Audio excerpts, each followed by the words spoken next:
Good evening to you, and thanks for spending part of your Saturday with us here on Weekend Edition. I'm Chris Rogers. After the horrific November church shooting in Sutherland Springs, Texas, churches worry about security now more than ever. But a new Texas law allows armed volunteers to fill in the gaps. Channel 6 News reporter Andrew Moore is in studio to tell us how one Waco church is doing just that. Andrew.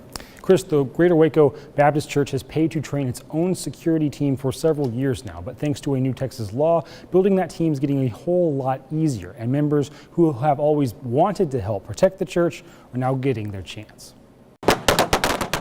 Kevin Smith has had his concealed handgun license for several years. He's more than happy to serve on the security team at his church. Interested in the protection of the church, and my family is in it. But while Smith keeps his license and shoots regularly, it just wasn't possible before September of this year. Previously, the state had strict requirements for people who wanted to act as security officers.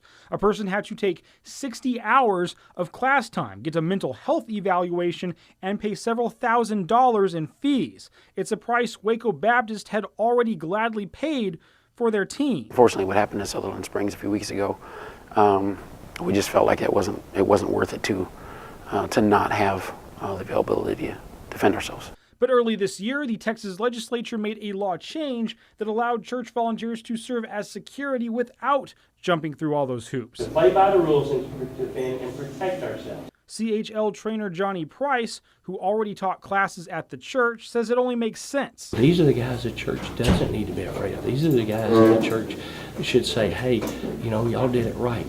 Let us work with you and work together. Let's team up. Of course, Greater Waco Baptist will have their own vetting and training process for the security team, and they suggest other churches do so as well. But Smith hopes having more trained good guys will make those who want to hurt the church think twice. So that's just going to make it that much safer. You're not going to have these gunmen coming in and shooting the place up when they know they're fixing to have 5 people drawing down on them. And if your church is interested in getting a security team organized, we'll have contacts to help with that at kcentv.com. Chris? All right, Andrew, thanks so much.